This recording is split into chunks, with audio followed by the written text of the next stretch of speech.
یہاں سے اب آخری گروپ شروع ہو رہا ہے. آخری منزل تو سورہ قاف سے شروع ہوئی تھی. چھٹا گروپ مکی اور مدنی صورتوں کا یہاں ختم ہو گیا. 7 صورتیں حسین ترین صورتیں قرآن کی. وہ پہلی 7 صورتیں تھیں: سورہ قاف، سورہ ذاریات، سورہ طور، سورہ نجم، سورہ قمر، سورہ رحمان، عروس القرآن، پھر سورہ واقعہ. پھر یہ 10 صورتیں آ گئیں: سورہ حدید، سورہ مجادلہ، سورہ حشر، سورہ ممتحنہ، سورہ صف، سورہ جمعہ، سورہ منافقون، سورہ تغابن، سورہ طلاق، سورہ تحریم.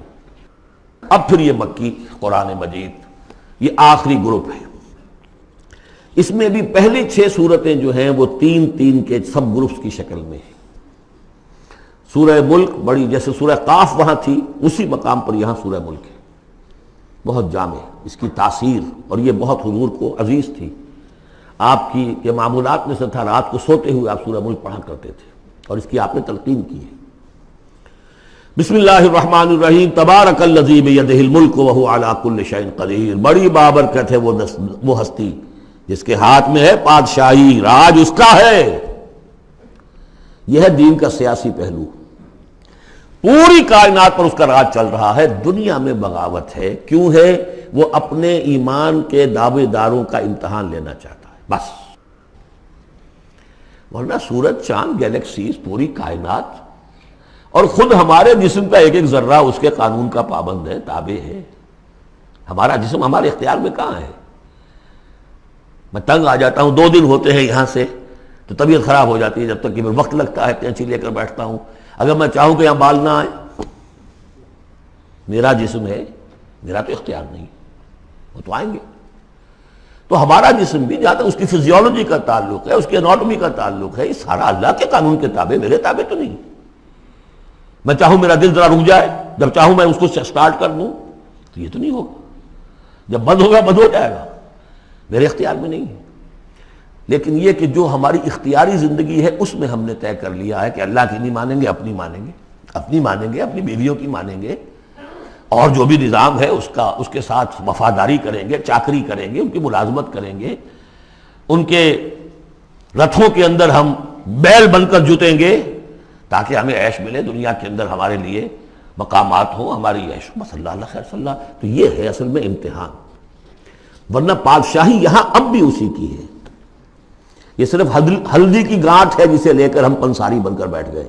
میری مرضی، میرا خیال، میرا نظریہ یہ ہے.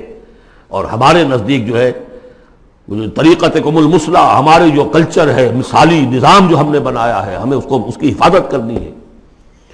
تبارک الذی بیدہ الملک وہو علی کل شیء قدیر. وہ ہر چیز پر قادر ہے.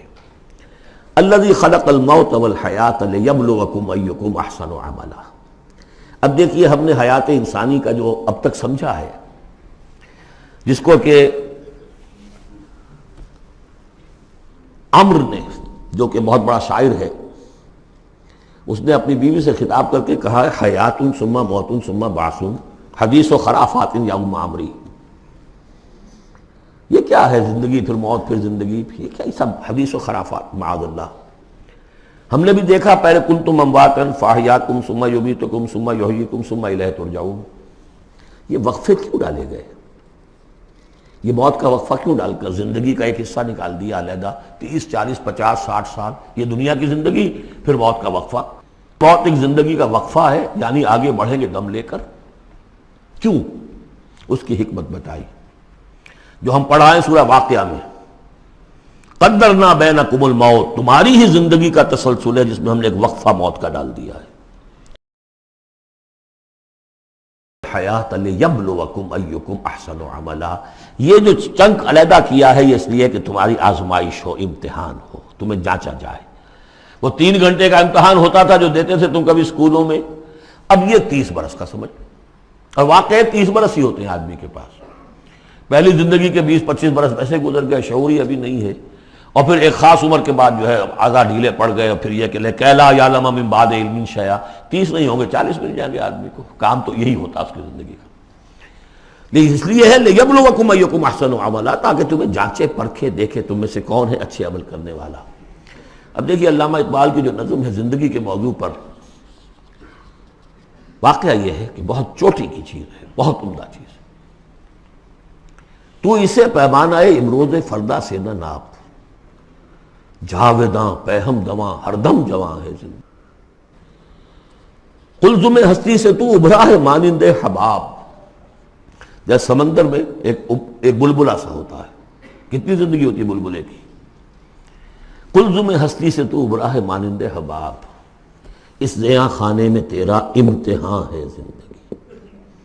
خلق الموت والحیات لیبلوکم ایکم احسن عملا، ہے کبھی جاں اور کبھی تسلیم جاں ہے زندگی۔ کبھی زندگی جان سے مترادف ہے، عبارت ہے، کبھی جان دینا اصل زندگی ہے۔ وَلَا تَقُولُوا لِمَنْ يُقْتَلُ فِي سَبِيلِ اللَّهِ أَمْوَاتٌ بَلْ أَحْيَاءٌ وَلَكِنْ لَا تَشْعُرُونَ، ہے کبھی جان اور کبھی تسلیم جان ہے زندگی۔ اصل زندگی جو ہے وہ جان دے دینے سے حاصل ہوگی۔ الذی خلق سبع سماوات طباقا، وہ اللہ جس نے بنائے 7 آسمان ایک دوسرے کے اوپر۔ آیات متشابہات میں سے ہے۔ ما تری فی خلق الرحمن من تفاوت، تم نہیں دیکھ پاؤ گے اللہ کی تخلیق میں کہیں کوئی فرق۔ اتنا محکم نظام ہے، اتنا محکم نظام۔ کیا کسی سائنسدان نے آج تک یہ بھی کہا کہ تخلیق میں یہاں نقص ہے؟ کسی نے کہا؟ زوالوجی کی فیلڈ میں یا باٹنی کی فیلڈ میں یا کسی اور فیلڈ میں، جیولوجی کی فیلڈ میں، ایسٹرونومی کی، کسی نے کہا ہے؟ ما تری فی خلق الرحمن من تفاوت فارجع البصر هل تری من فطور، پھر ذرا دوبارہ لوٹا لو اپنی نگاہ، دیکھ لو، ہر میدان میں دیکھ لو، کہیں تمہیں کوئی رکھنا نظر آتا ہے؟ اگر یہ تخلیق کامل ہے تو کامل حقیقت میں کون ہے؟ اس کا خالق، اس کا باری، اس کا مصور۔ بس یہ نظر نہیں آتا۔ سائنسدان سب کچھ دیکھ رہے ہیں، ڈھونڈنے والا ستاروں کی گزرگاہوں کا اپنے افکار کی دنیا میں سفر کر نہ سکا۔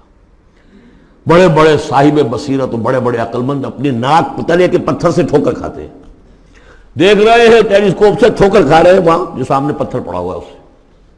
یہ ہو رہا ہے آج ہمارے ساتھ۔ سپر جیل کا بسرا کر رہے ہیں، پھر لوٹاؤ ذرا اپنی نگاہ کو 2 مرتبہ اور۔ ینقلب الیک البصر خاسئا وہو حسیر، تمہاری نگاہ تھک ہار کر لوٹ آئے گی، تمہیں ہماری تخلیق میں کہیں کوئی رکھنا، کوئی دراڑ نظر نہیں آئے گی۔ وَلَقَدْ زَيَّنَّا السَّمَاءَ الدُّنْيَا بِمَصَابِيحَ وَجَعَلْنَاهَا رُجُومًا لِلشَّيَاطِينَ وَأَعْتَدْنَا لَهُمْ عَذَابَ السَّعِيرِ، اور ہم نے سب سے قریبی آسمان کو سجا دیا ہے چراغوں سے، یعنی زمین سے جو قریب ترین آسمان ہے، پہلا آسمان، اور ان چراغوں کو ہم نے بنا دیا ہے رجوما للشیاطین، شیاطین جن جو ہیں وہ جو کوشش کرتے ہیں اس سے باہر نکل کر، اور وہ چاہتے ہیں کہ کچھ خبریں جو ہیں وہ فرشتوں سے چرا کر لے آئیں، تو ان کو کھدیڑنے کے لیے، ان کو اوپر سنگ باری کے لیے ہم نے یہ میزائلز رکھے ہوئے ہیں۔ وَأَعْتَدْنَا لَهُمْ عَذَابَ السَّعِيرِ، اور ان کے لیے ہم نے تیار کر رکھا ہے جلا دینے والا عذاب۔ وَلِلَّذِينَ كَفَرُوا بِرَبِّهِمْ، اور جو لوگ اللہ کا، اپنے رب کا کفر کریں، چاہے وہ انسان ہو چاہے جنات ہوں، ان کے لیے ہے عذاب جہنم، جہنم کا عذاب، وبئس المصیر، اور وہ بہت ہی برا ٹھکانہ ہے۔ اذا القوا فیہا سمعوا لہا شہیقا وہی تفور، جب وہ اس میں جھونکے جائیں گے تو سنیں گے کہ وہ دھاڑ رہی ہوگی، اچھل کود رہی ہوگی، اس کا جوش و خروش ہوگا، جو سورہ قاف میں ہم نے پڑھا تھا کہ ہم اس سے پوچھیں گے حل امتلأت وتقول حل من مزید، وہ اور چاہے گی۔ جیسے کوئی بھوکا بھیڑیا ہو یا بھوکا شیر ہو اور اس کے آگے کوئی شکار ڈالا جائے تو جس طریقے سے وہ اس پر غرا کر آئے گا، تکاد تمیز من الغیظ، قریب ہوگا کہ وہ اپنے غصے سے پھٹ جائے۔ کلما القی فیہا فوج، جب کبھی بھی اس میں ایک فوج ڈالی جائے گی، یعنی یہ کہ ایک قوم کے بعد دوسری، دوسری کے بعد تیسری، وہ تو ہو رہا ہے، وہم یوزعون، ان کے درجہ بندی کی جائے گی، قوموں کا علیحدہ علیحدہ حساب ہوگا۔ سألہم خزنتہا، تو جو جہنم کے داروغہ ہیں وہ ان سے کہیں گے الم یاتکم نذیر، کیا آپ کے پاس کوئی خبردار کرنے والے نہیں آیا؟ قالوا بلا، وہ کہیں گے آیا تھا، کیوں نہیں؟ قد جاءنا نذیر، ہمارے پاس خبردار کرنے والا آیا، فکذبنا، ہم نے انہیں جھٹلا دیا تھا۔ وقلنا ما نزل اللہ من شیء، اور ہم نے کہا کوئی شے نہیں اتاری اللہ نے، یہ تم خام خواہ کہہ رہے ہو کہ تم پر کوئی قرآن اترا ہے یا تورات اتری ہے۔ ان انتم الا فی ضلال کبیر، ہم نے اس سے بھی بڑھ کر کہا کہ تم تو خود کسی گمراہی میں ہو، کھلی گمراہی میں مبتلا ہو گئے ہو، تمہیں کوئی آسیب آ گیا ہے یا کچھ اور ہو گیا ہے۔ وقالوا لو كنا نسمع او نعقل، اور انہوں نے کہا یا وہ کہیں گے کہ اگر ہم سنتے اور سوچتے، غور کرتے، عقل سے کام لیتے، ما کنا فی اصحاب السعیر، تو ہم نہ ہوتے اس جہنم والوں میں سے۔ فاعترفوا بذنبہم، پس انہوں نے اپنے اصل گناہ کا اعتراف کر لیا۔ یہ بہت اہم مقام ہے۔ اصل گناہ کیا تھا کہ ہم نے ان کی بات سنی نہیں، سنی تو انسنی کر دی، اس پر غور نہیں کیا۔ اس لیے کہ ہم یہ آج پڑھ چکے ہیں، ان السمع والبصر والفؤاد کل اولئک کان عنہ مسئولا۔ اللہ نے تمہیں یہ فیکلٹیز دی ہیں تو اس لیے کہ استعمال کرو۔ ہم نے بند کر کے رکھ چھوڑی ہے۔ ہماری ریت ہے، ہماری آباء و اجداد کی رسمیں ہیں، ہماری برادری کے یہ رواج ہیں، ہم اتنے عرصے سے ایک جماعت میں ہیں، اس جماعت کا یہ چلن ہے، جو بھی ہے، اس فرقے میں ہے، اس فرقے کا یہ معاملہ ہے۔ یہ ساری چیزیں جو ہے کہ نہ سوچنا، نہ غور کرنا، نہ سننا۔ فاعترفوا بذنبہم، اصل گناہ یہ ہے ان کا۔ فسحقا لاصحاب السعیر، تو اب دفع ہو جائیں یہ، دھتکارے جائیں یہ لوگ کہ جو جہنمی ہیں۔ اس کے برعکس ان الذین یخشون ربہم بالغیب، وہ لوگ کہ جو اپنے رب سے ڈرتے رہے غیب میں، لہم مغفرۃ واجر کبیر، ان کے لیے مغفرت بھی ہے اور بہت بڑا اجر بھی ہے۔ وَأَسِرُّوا قَوْلَكُمْ أَوِ اجْهَرُوا بِهِ، اور دیکھو چاہے تم اپنے قول کو چھپا کر بیان کرو یا بلند آوازی سے بیان کرو۔ إِنَّهُ عَلِيمٌ بِذَاتِ الصُّدُورِ، وہ تو اس سے بھی واقف ہے جو تمہارے سینوں کے اندر مضمر ہے اور پنہاں ہے۔ أَلَا يَعْلَمُ مَنْ خَلَقَ، بڑی اہم آیت ہے یہ وہ حصے ہیں قرآن کے یہ کہ جن کو اس طریقے سے ازبر ہونا چاہیے اگر بات کرنا چاہتے ہیں، آپ دین کی وہ خدمت کرنا چاہتے ہیں۔ کیا وہی نہ جانے گا جس نے پیدا کیا؟ ایک ایسی بات ہے کہ جس کا کوئی انکار کر ہی نہیں سکتا۔ گھڑی بنانے والے کو تو معلوم ہے میں نے اس میں کیا کیا پرزے رکھے ہوئے ہیں، مجھے نہیں معلوم، میں اس کا استعمال تو کر رہا ہوں، مجھے بتا دیا یہ بٹن دبا دیں یہ آن ہو جائے گا، لیکن یہ کہ جس نے بنایا ہے کیا اس سے چھپی ہوئی کوئی چیز ہے؟ الا یعلم من خلق وهو اللطیف الخبیر، اور وہ تو بہت باریک بین ہے، ہر شے کی خبر رکھتا ہے۔ هو الذی جعل لکم الارض ذلولا، اسی نے تمہارے لیے زمین کو بنا دیا ہے پست، تابع حکم، تمہارے قدموں میں بچھی ہوئی ہے غریب، جتنا چاہتے ہو اس کو تو رونتے ہو، پامال کرتے ہو۔ فمشوا فی مناکبہا، چلو پھرو اس کے کندھوں کے مابین، گویا کہ یہ بھی کوئی بہت بڑا ہاتھی ہو، اس کے کندھوں کے مابین اتنی جگہ ہے، چل پھر رہے ہیں۔ جیسے چیونٹی کسی ہاتھی کے کندھوں کے درمیان چل رہی ہو تو وہ تو سمجھتی ہوگی کہ فٹ بال کا میچ کھیلنے کی جگہ مجھے مل گئی ہے۔ تو یہی حال ہمارا ہے، ہم جسے بہت وسیع سمجھتے ہیں کیا وہ کچھ بھی نہیں۔ فمشوا فی مناکبہا وکلوا من رزقہ، اور اسی کے رزق میں سے کھاؤ پیو، اسی زمین میں سے تمہارا رزق بھی برآمد ہو جائے گا۔ وإلیہ النشور، یہ یاد رکھو کہ پھر اللہ ہی کی طرف اٹھ جانا ہے، جی اٹھنا ہے۔ آمنتم من فی السماء ان یخسف بکم الارض فاذا ہی تمور، کیا تمہیں کوئی خوف نہیں رہا؟ بالکل تم نچنت ہو گئے ہو اس آسمان والے سے جو آسمان میں ہے کہ وہ کہیں تمہیں زمین میں خسف نہ کر دے، دھسا نہ دے، فاذا ہی تمور، جبکہ وہ لرزے، زلزلہ آئے، شق ہو جائے اور تم چلے جاؤ۔ ام امنتم من فی السماء ان یرسل علیکم حاصبا، کیا تمہیں کوئی ڈر نہیں رہا کہ اللہ تعالیٰ جو ہے وہ آسمان والا تم پر بھیج دے کوئی ایسا جھکڑ تیز آندھی جس میں پتھر چلے آ رہے جو بلٹس کا کام کرے اور میزائلز کا کام کرے۔ فَسَتَعْلَمُونَ كَيْفَ النَّذِيرُ، پھر تمہیں معلوم ہو جائے گا کہ میرا خبردار کرنا کیسا تھا، کیا اس کا نتیجہ تھا۔ وَلَقَدْ كَذَّبَ الَّذِينَ مِن قَبْلِهِمْ، اور یقیناً جو ان سے پہلے تھے انہوں نے بھی جھٹلایا تھا۔ فَكَيْفَ كَانَ النَّكِيرُ، تو کیسا ہوا میرا ان کو پکڑنا اور میرا عذاب۔ اَوَلَمْ يَرَوْا إِلَى الطَّيْرِ فَوْقَهُمْ، کیا یہ دیکھتے نہیں پرندوں کو جو ان کے اوپر ہیں؟ صافات ویقبضن، کبھی انہوں نے اپنے پر پھیلائے ہوتے ہیں، کبھی ان کو سکیڑ لیتے ہیں۔ ما یمسکہن الا الرحمن، نہیں روکے ہوئے انہیں اس فضا کے اندر مگر رحمان۔ انہ بکل شیء بصیر، یقیناً وہ ہر چیز کو دیکھ رہا ہے۔ یعنی جو قانون طبیعی ہے جس کے تحت وہ چل رہا ہے وہ تو اللہ کا بنایا ہوا ہے۔ امن ھذا الذی هو جند لکم ینصرکم من دون الرحمن، بھلا وہ کون ہے جو تمہارا لشکر بن جائے اور تمہاری مدد کرے رحمان کے مقابلے میں؟ ان الکافرون الا فی غرور، نہیں ہے یہ کافر مگر دھوکے میں آ گئے، بہکاوے میں آ گئے۔ امن ھذا الذی یرزقکم من امسک رزقا، پھر بھلا کون ہے وہ جو تمہیں رزق دے سکے اگر اللہ اپنے رزق کے خزانوں کو روک لے؟ بل لجوا فی عتو و نفور، نہیں یہ لوگ اپنی شرارت میں اور نفرت میں بہت آگے بڑھ گئے۔ افمن یمشی مکبا، یہ آیت بہت اہم ہے حکمت قرآن کے اعتبار سے، فلسفے کے اعتبار سے۔ افمن یمشی مکبا علی وجہہ اہدی امن یمشی سویا علی صراط مستقیم، دو انسانوں کا تصور کرو، ایک شخص وہ ہے کہ جو اوندھے منہ پیٹ کے بل گھسٹ رہا ہے، ایک وہ جو سیدھا کھڑا ہے، سیدھے راستے پر چل رہا ہے۔ کون ہوگا زیادہ ہدایت پر؟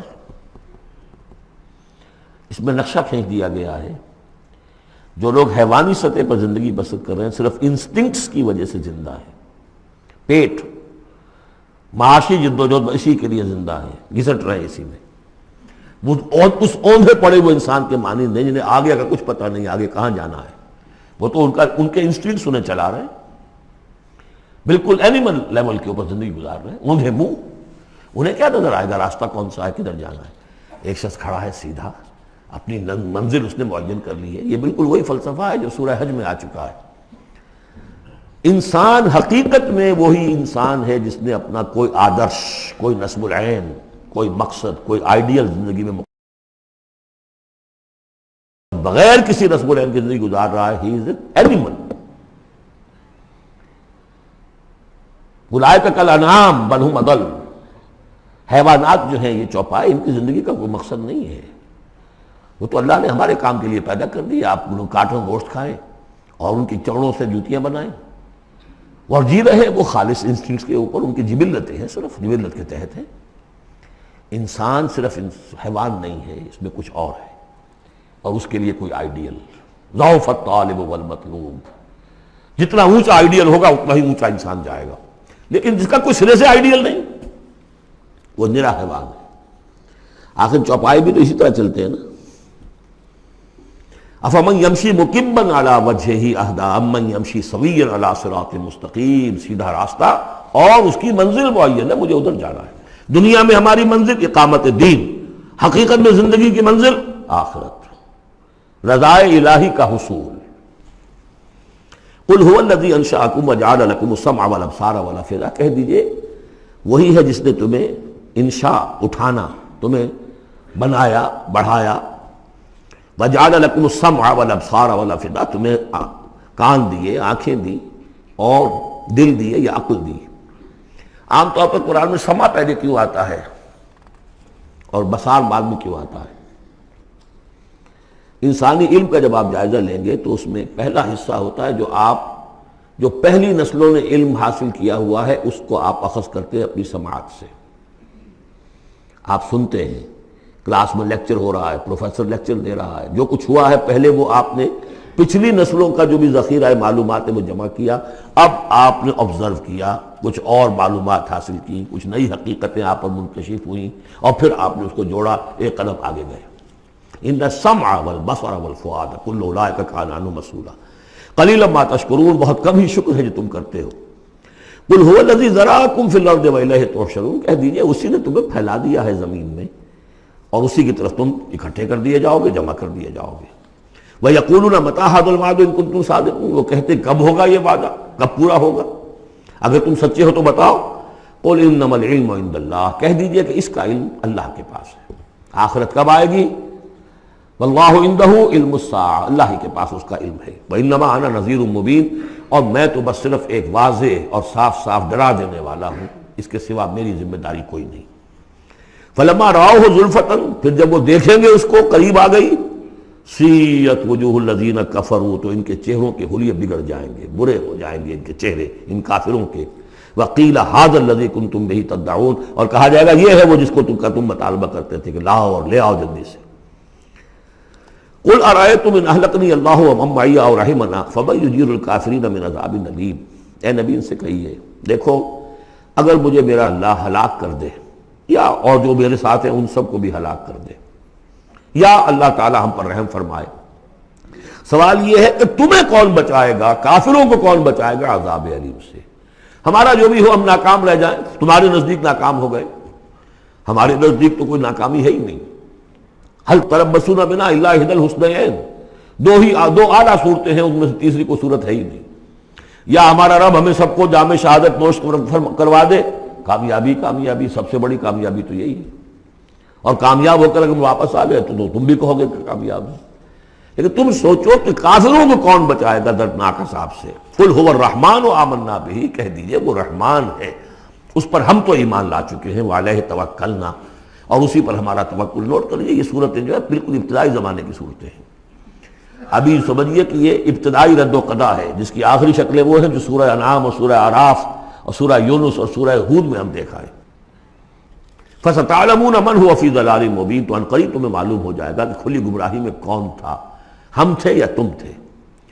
قُلْ أَرَأَيْتُمْ إِنْ أَصْبَحَ مَاؤُكُمْ غَوْرًا، ذرا ایک بات پر اور غور کرو، اگر تمہارا یہ پانی جو زمین کا ہے وہ نیچے اتر جائے، کبھی کبھی ایک دم بہت جو ہے ایک الارم ہو جاتا ہے کہ پانی کی سطح نیچے جا رہی ہے، بارشیں کم ہوئی ہیں، پانی کی سطح نیچے جا رہی ہے، کہاں سے لائیں گے پانی؟ وہ تو پھر بھی ابھی ایک حد تک ہی نیچے جاتی ہے، یہ پانی اور نیچے چلا جائے۔ فَمَنْ يَأْتِيكُم مِّن مَّاءٍ مَّعِينٍ، کون ہے وہ جو لائے گا تمہارے پاس وہ پانی صاف نتھرا ہوا پانی؟